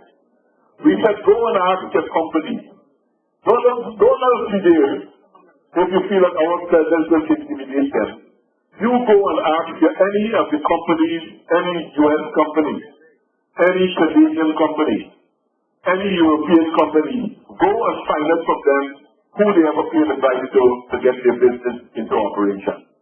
We have never had any such case where any official asked them to buy to get those things done. Yes, I hear a lot of complaints from them at GPMC and give out land for gold parties and so on and so forth. But in a major way that you're talking about, we have never had a single one of the cases where any big company who went down to them claimed that they were ripped off by anybody. So I think a lot of those things are magnified and sometimes taken out of reparations. Reparations, we are working with the Caribbean, the whole Caribbean, we are at the CARICOM level. We're calling on the United Kingdom. It's not my government that violated people's rights. It is the Europeans, that was the European empires that were built on slave labor. That those are the people that you don't have to call on me to give reparations to you. You have to be, that is what we're fighting for the European governments to give reparations into our society. All of us in CARICOM are fighting for that. And what about the genocide that took place in the Indian population in the Caribbean? Only Dominica and Guyana and Suriname got Native Indian people living there. They were totally disseminated and murdered in the rest of the region. We've got to fight for reparation for them too, within the society as well. So the reparation, I'm glad you raised it, and I'll be happy for you to keep raising your voices loud and clear, but directed where it should be directed. Thank you for your attention. Welcome. My name is Penny Brown, and I have a direct question. This question I'm asking on behalf of a friend who could not make it here tonight. His concern is about the process of getting his Guyana passport. And he applied for the passport about 6 months ago, and he would like to know why is it taking so long to obtain a Guyana passport. That's my question.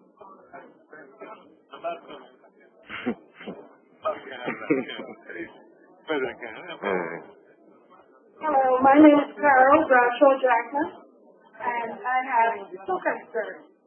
First of all, I must say that I love to go to Guyana. That's the best place for me to have a vacation. However, first concern is recently when I was just driving into Guyana, and that was the cemetery. I mean, that struck me, because my father's there, sister's also there. and it shocked me to see. And the driver that was with me, he actually saw my reaction. And he made sure when I was leaving Guyana, he did not pass me through that cemetery. Because I wanted to take flowers, and I couldn't do that. And the same thing happened when I visited the Fort Burnham, where he was laid to rest.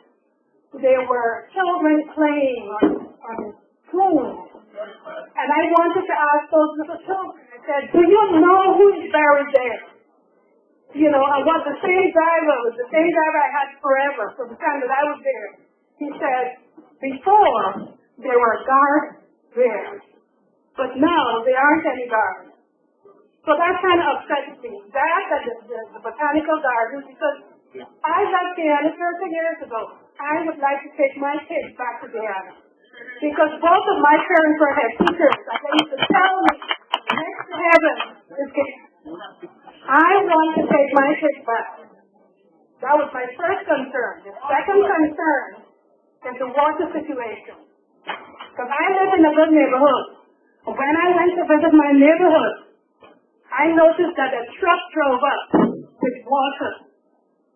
And I said, what's going on? And they said, well, you have to buy it. You have to buy water. The land of many waters. People have to buy water. Okay, people are buying water, but my concern was for the people that cannot afford to buy that water.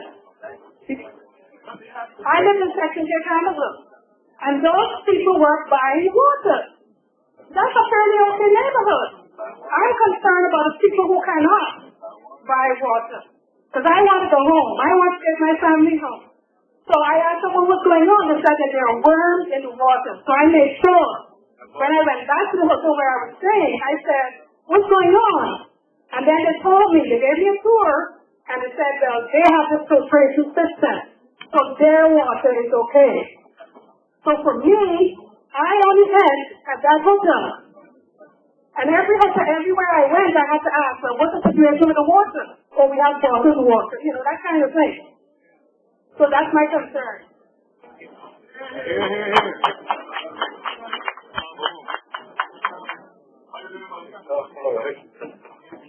Okay. Mr. President, I have 3 questions. Very short.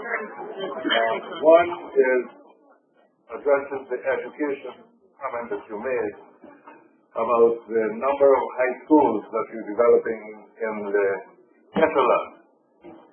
Now, I want to advise you that what is important is not the number of high schools that you build, is what you have to do in the high school and in every other school in order to make Guyana competitive. In the United States, for example, and in India, in China, in Singapore, in Finland, they have STEM programs, science, technology, engineering, and math. And I think if you want that growth to continue and be sustained, you have to do more than just building 1,000 high schools. You have to build schools that would make Guyana competitive in terms of these manufacturing activities you're talking about, or the service activities, or any other activity. Yeah. The second question deals with the point raised by the former. My house, when I bought it in 1972, water came upstairs. And now you have to buy a pump. You have to get a large number of tanks to get water driven upstairs.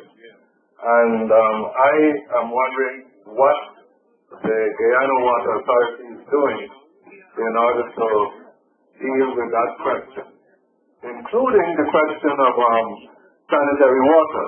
First question, more important, deals with this idea of winning by partnering, or winning without fighting. And what I find is that a lot of effort is being undertaken to to fight rather than partner. All over the world, in China, in India, in the United States, all the businesses, they try to establish partnership between GM and Toyota, between Wendy's and Coca-Cola. So we have to start winning without fighting, winning by partnering. Thank you, sir.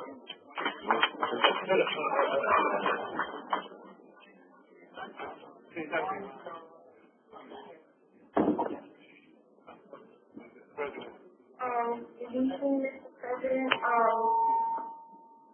I'm not all about all the other stuff that you're saying. I went to Guyana last year, and I noticed that there was not as much fresh food, because I've been in the United States pretty much all my life, and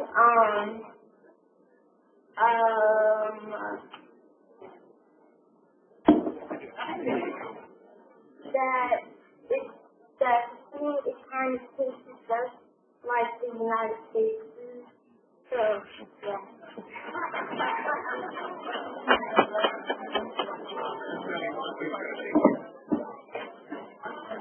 Mr. President, my name is Sandra. That was my son, Siobhan.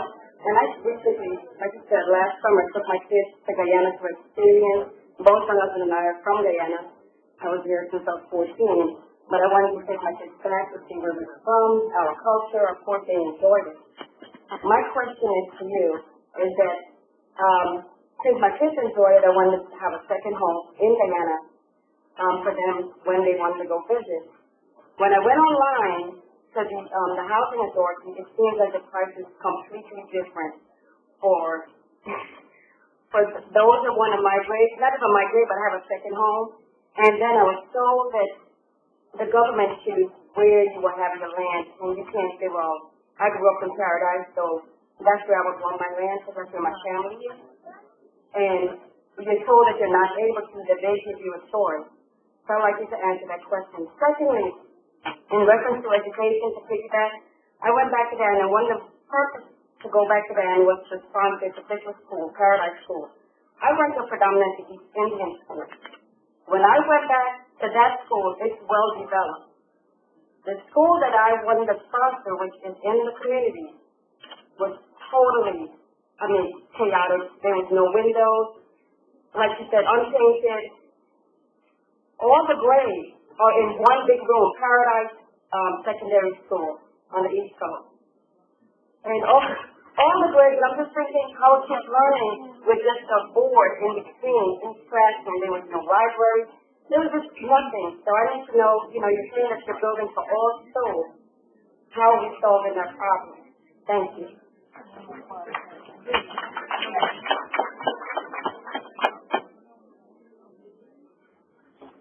Mr. President, the name is Dalton there. You spoke about the 1,000 schools that you built. And you made reference that before your government came into power, 20 years ago or so, there were just a few major schools that produced everything, and you mentioned QC and so on. But there were also schools that the government at the time built, that there were other secondary schools that were there, like North Georgetown, South Georgetown, East Belt, and all the schools that a lot of people went to, and they produced a lot of brains that are still in Guyana that hold very key offices in Guyana right now and are contributing meaningfully to our society. So there were also the schools that were run. I never said that those schools are not, that people in those schools haven't done better. I'm telling you what we did.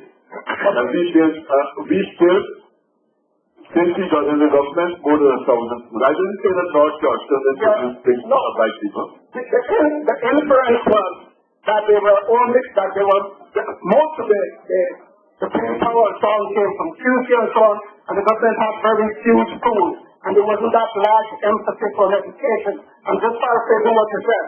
So I'm saying to you that there was a developed structure of education within the country, and that is what I know.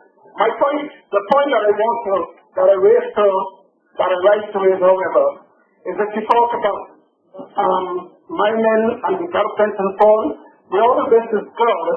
I would just like to ask you, what is the government doing to ensure that what can happen to the mining companies a decade or so ago, when all those people died because of the chemicals they were using in the water?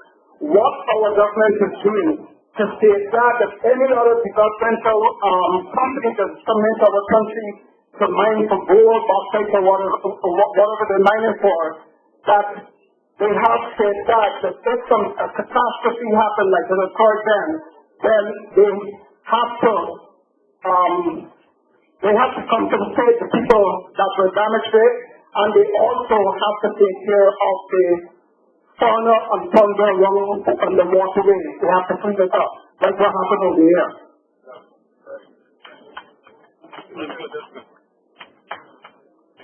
Mr. President, welcome to Georgia. My name is Leonard Van Rossum. I just have a few quick points I would like you to address. First of all, I would like to know, as a Guyanese overseas, I realize there's a big problem in Guyana where I think the politicians are fighting too much and the people are not being prioritized. So, you, the new president, I would urge you to bring more unity within Parliament, within the CUC, the APNU, the CNCF. The politicians are fighting too much and leaving the people back. Second point, local government elections, sir. Overseas Guyanese, we all want to be a part of Guyana, and we would like to see the government and Parliament make space for the people to be more involved. It's very important that we have local government elections, and as a matter of fact, my thing is that Guyana could very well be a democracy of democracy. We want freedom of speech, we want no evidence of political victimization. We need peace in Guyana among the races, and it's up to guys like you, Granger, and everybody to provide that for the people. We're not seeing that. All we're seeing is too much fighting. And I call that children.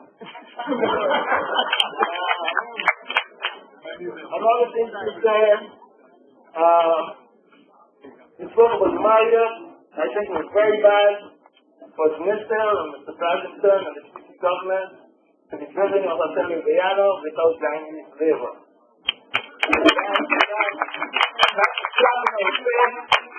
And that's a slap to the labor movement. Speaking of the labor movement, I would like to know why it is that the city government, which has always been so socialistic, have taken away agency shops from the trade union. In Guyana, we still see exploitation of Guyanese, and the trade union movement to be encouraged, and you as a former yes,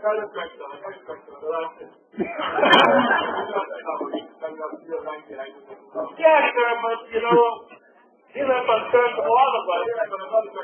All right, good. We need agency shops. We need the unions to be representing the people. Talking about land, we read in the papers that 10,000 acres is being given to Trinidadians.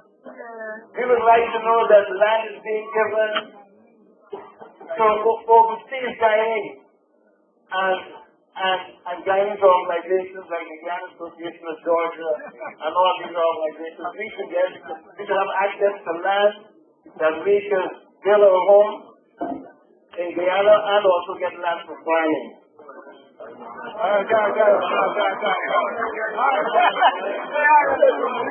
right, sir. That's it for now.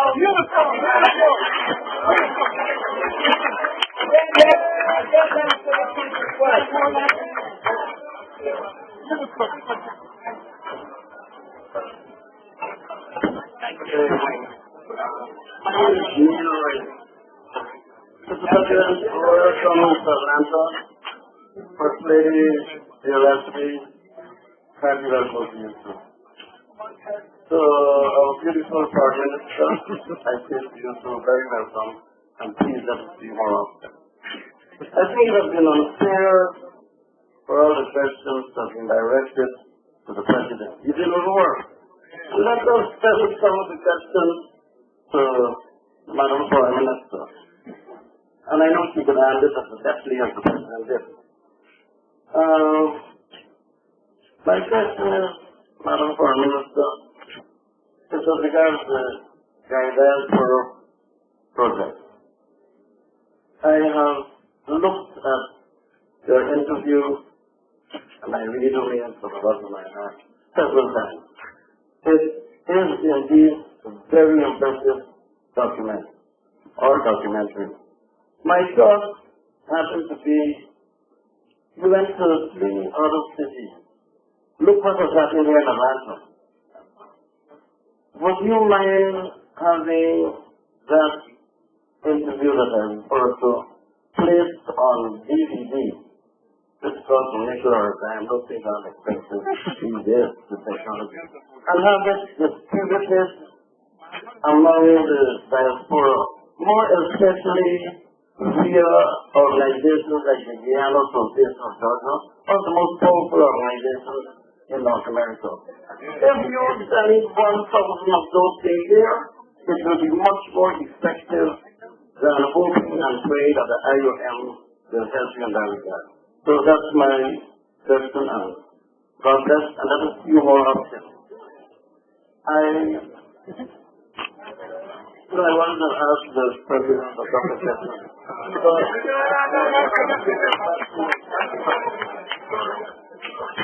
Okay, what we will do is this. Neil, if you can proceed to the front of the line. Your question will be the last. The President will take this last set of questions, and the last one being raised. In the meantime, the Honorable Minister will answer your present question. Thank you, sir. So you're the only person getting 2 bites to the cherry. Appreciate it. Thank you very much.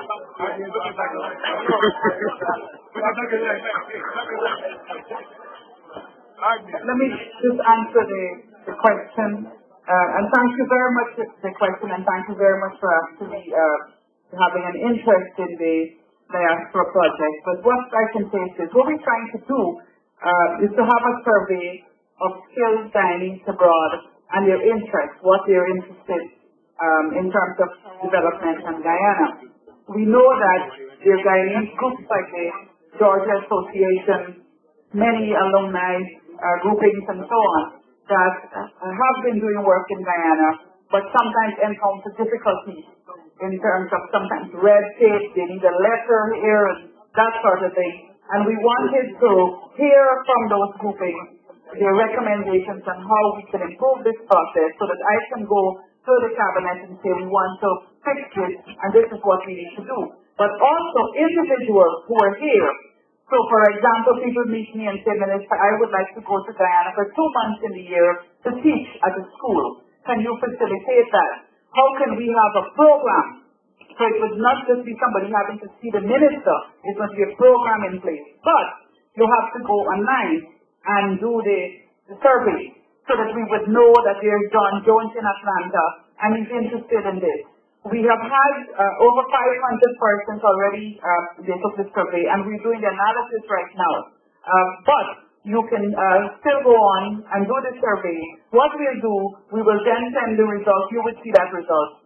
DVDs, the interview, that's what we uploaded to the internet, and you just go and play it there.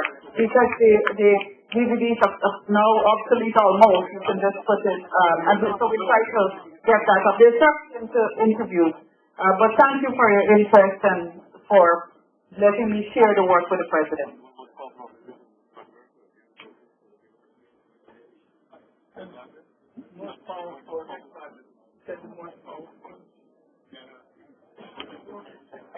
Ambassador Karen said to talk a little why we've done the launch in a few places, and just like you've asked us, we should have come here to do it. This is the request from several different cities. as you would imagine, it would be, it's difficult to go to every place.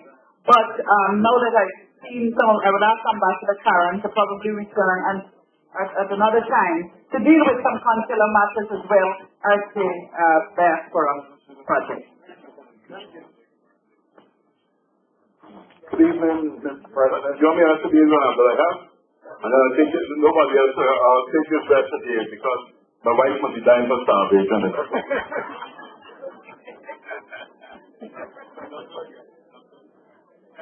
Let me answer what I have. And then if the man in the blue short, Jack, if you can say right there and nobody else dying the line. Okay.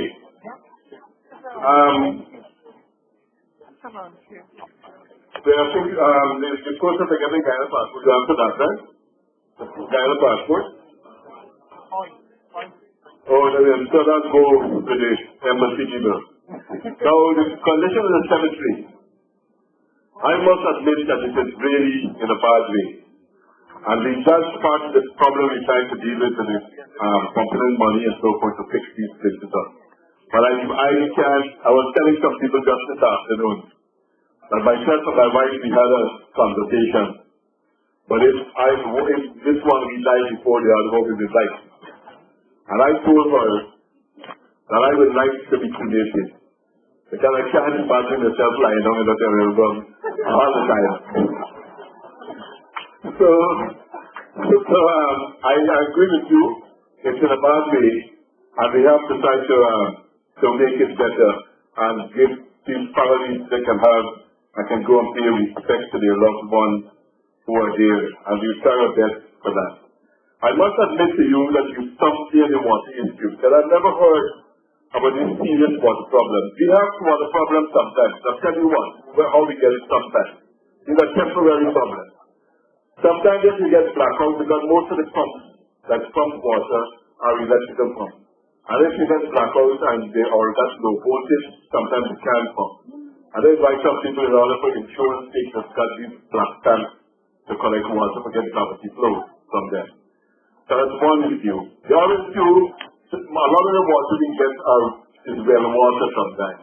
And sometimes when the well becomes like exhausted or low or because lack of rain, you get temporarily sometimes some of the things you spoke about warm or sometimes in the pipe. But generally I think we have a very high standard in the world as far as water situation is concerned. We are very, very high up on the index, the water index, extremely high up on what the work that we're doing with water. But there are times to time when you have temporary problems, and these are not permanent problems that you will find in that regard.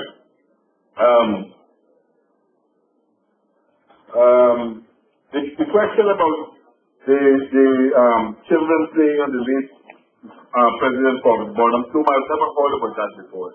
I know that he's in this 7 point place where we have, it's supposed to be a tranquil and a nice place. I've never heard about this, and I'm going to find out because this is supposed to be partially with the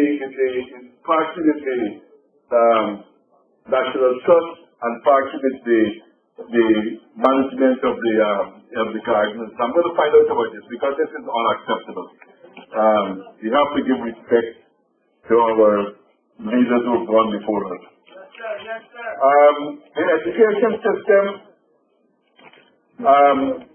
we are doing this, a lot of emphasis, we're putting more and more emphasis on the same type of education that you're talking about. And our quality of education is good. The point I was trying to make, I wasn't trying to degrade any school. I wasn't trying to do that. All I was saying that in the past, the classes used to be confined to a few schools in the city. I'm not saying that those schools are doing bad, but I'm saying it's now spread out. That school you never heard about. The last common entrance, the students from Linden stopped the country 2 years ago. This year, a student from Regina stopped at the CXT examination. So it is much, the lower schools seem to be doing very well now too. So all I'm saying is that the classes are no longer confined to a few schools. It is much more spread out in a different direction that we were talking about. And we are trying to work on that issue. The question about infighting, political infighting, I would say this, part of it is natural. Once you're in a political democracy and you are competing for people's votes, it's just like you competed in any market, you're going to vote, you will have contest. But you're right, sometimes if it's overdone, it can be an impediment. But I will tell you that it takes two hands to clap. And I am doing the best that I can to have cooperation to move things forward in many, many ways. The second home story, well, I suspect them are going to put this thing up on the internet and say, oh, the people outside got plenty money. But because I know it's true what you say, there's a difference in local people applying for land and the price of those from abroad. A lot of it because we subsidize the lots for the people internally in the country.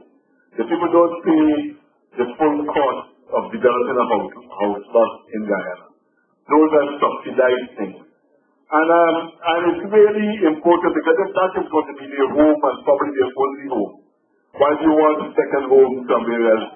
You know, you got to think of that point of view.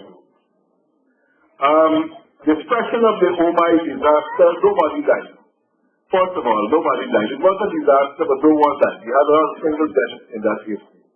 But what we're trying to do now is to ensure that we're trying to move away from mercury and from other cyanide and so forth in tracking the goal. It's going to take time, it's a transition phase, but we're encouraging new type of technology to track the goal and move away from cyanide and move away from mercury and so on. And then we have a strong now EPA that has to do environmental impact studies on these areas before we go to these issues. The question of local government elections, that's a very important thing. It has a long story and it's getting late, so I don't want to go to the history of it or what has really happened. But the most recent thing is that we have agreements with the PNC before the last elections on many of the local government bills. And on the request of Mr. Corbyn, who was then the opposition leader, the former President Javier did not take the bills to the Parliament. We took one bill, I think, to the Parliament, and the others didn't go because of the request of Mr. Corbyn. Now that the situation has changed, many of these people have changed some of the agreements that we have made. But I think I will have to live with it and go ahead to push ahead. We'll see when I get back home. I'll have to make a decision how I will deal. I don't know if I will be able to sign all of it, but we will look and see what we can sign to move the thing forward. Now the listing and the labor, having Guyana labor not involved in it, that's a simplification of what is happening. It is not true that Guyanese labor is not involved. Who do you think supplying all the cement and all the other services into the construction of the Marriott? It's giving up picking off jobs. This is a turnkey project that was given out, but it has to employ a lot of other Guyanese in other sections to do the work in the area. And most important, when the Marriott is finished, you will have 200 permanent jobs to people. Guyanese jobs, I'm talking about. So I think you have to also see it in this way. And let me tell you this too. The Chinese have set a new standard in construction when they came there. A new standard has been set in the way they work that a lot of people are looking at and just trying to use that as a benchmark for more competition and to help to bring up our own quality and our speed of work. So I think it's a little bit narrow-minded, too narrow-minded to make such a criticism. As far as the shop is concerned, I don't know if you know, comrade, but you know that there was a court order. This matter was something that went to court, where the court ruled, some public servants took the government to court, and the court ruled that it was illegal, that the shopping was illegal to deduct people's salary without their permission. That is, they don't sign the union form and so forth. It was illegal to deduct their salary. And that is why I can't go, if I go against it, You were telling how I used to cut up Daniel's house and throw the thing behind the back. They had your question.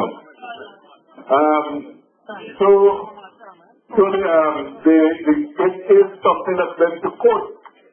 It went to court, and it was ruled in the Shepherd's ruler. Access to land, I don't know, I mean, you got to come up with a good business plan, show your capital and all of these things. It's not that you must be deprived of it. But now you just can't just turn up and say, there's any land. You know, you got to come up with some type of business plan to show what you want to do with the land that is viable and that type of thing. And the issue about getting land where you want land is where we have it available. We can't give you land in Suicide if you want to go in Suicide and we don't have any land in Suicide. If all the land in Suicide is privately owned or land the farmers thing and so on, how we can go and take away people's land and give it? We only can give it where we have land. So when they tell you that you have to go left to the west of Aurora, it's because that's where the land is available. That's the simple answer as far as that is concerned. Thanks. And let's just see the last five. How many we got in the line? They're up to the man in the blue shirt. 6.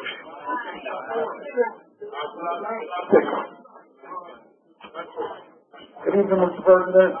Welcome to Georgia. My name is Darrell Day, and I have one question for you. I've heard you said that there's a lot of foreign companies and investors that's coming into Guyana. My question is, are Guyanese citizens included in those companies and bargaining to make sure that we're not only citizens that just standing around, but that we are a part of that agreement that we have jobs, skills, trade schools that can teach us how to maintain and to improve those infrastructures after those companies have left. And for me, the reason for me asking that question is to ensure that the Guyanese citizens also, that they're guaranteed that they have some kind of financial benefit from those investments, and it's just not the foreign companies and these foreign investors, that we also benefit from it. So that's my question for you tonight, and thank you for taking my question. Good evening. My name is Edwin Keith, and I grew up in East Murray Street, 336 East Murray Street. Murray Street. Yeah. A lot of all my relatives have passed away, but we have some property there that we're in dispute right now. I just want to make a record, so that you know that I came for you and I'm mentioning it. So when we write you or you hear about what's going on, you'll address it. Yeah. His Excellency, good evening. Thank you for visiting the Guyanese community this evening. My name is Austin Thompson. I was responsible for spearheading the expo earlier this year. And I just wish to thank you as well as the government of Guyana, because I knew the authorization for the expo as well as the budget I was told came through the Office of the Presidency. So I wish to thank you for that. I also want you to know that the Embassy of Guyana went beyond and above in trying to resolve the issue with the container, working with the Office of the Governor, Office of the Mayor, and other offices. So I wish to let you know that the embassy went above and beyond on trying to resolve that issue with us. So thank you very much for that. Also, the number of entertainers that we have in Guyana, what should be done to resolve some of the visa issues to expose those artists here in the United States through shows and promotions, because we wanted to shed some light on the talent that we have in Guyana. So we want to know what can be done in order to reduce or reduce the restrictions on those visas to bring the artists out. Thank you.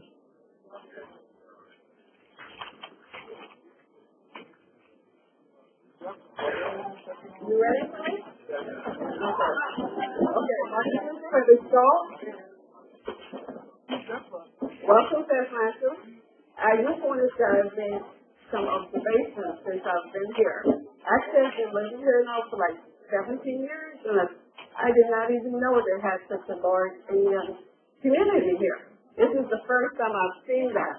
And much more so, all the questions that came tonight, other than one Indian gentleman asking about investing in Guyana, I did not see any from them. So that means like their issues are addressed. Because all the questions that came were from the African Americans or black Guyanese. Another thing, you mentioned China. My husband went to Africa about 2 years ago. And what he was seeing, the first thing he came back and said, Chinese took over like the whole of Ghana. Everything was Chinese everywhere. All the businesses and stuff. Now, if the Chinese, this may be like one village in China to fill the whole Guyana. And if Chinese are taking a big spot in Guyana, then the Indians, what happens to the blacks? And so I want it to be that in about 10, 15 years they say, well, there once was black people in Guyana. And I know you answer your question with a lot of humor, but this is very serious to me. And I prefer not to do it in this question. Thank you.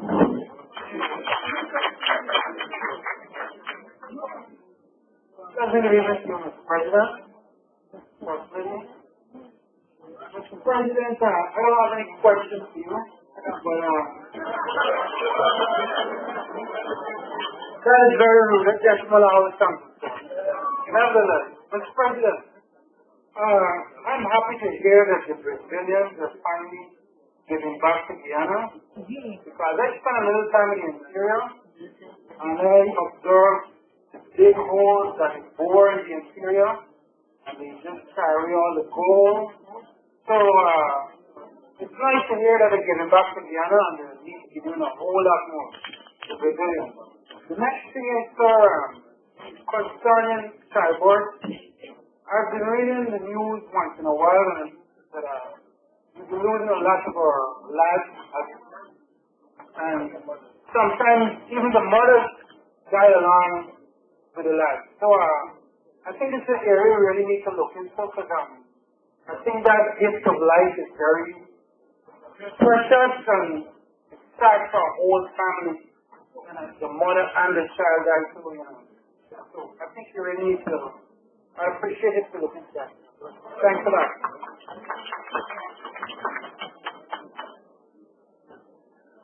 All right, Mr. President. It was my neighbor in Guyana.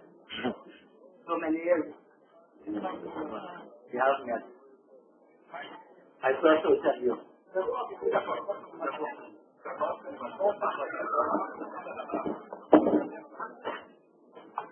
Last year I went to Guyana, and I visited the Sugar Estate, a nightclub where I worked for more than 20 years.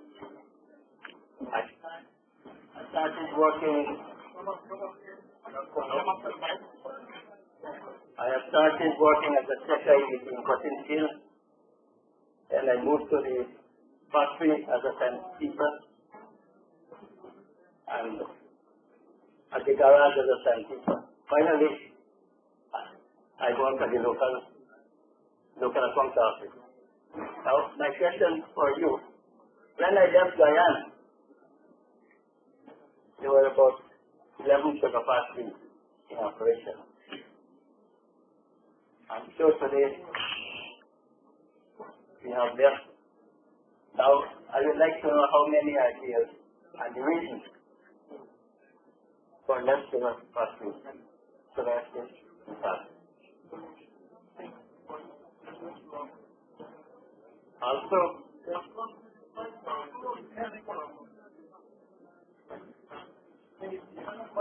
about production, how production stands and the market. That's my question. Thank you.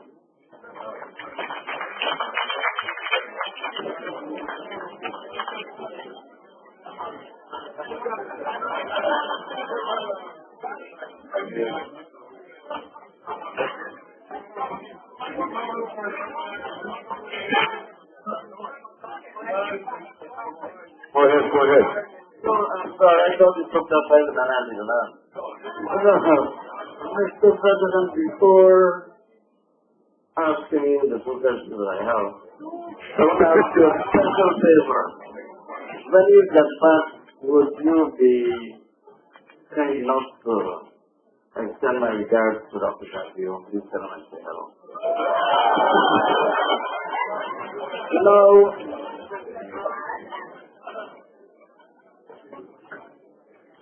earlier this year, as a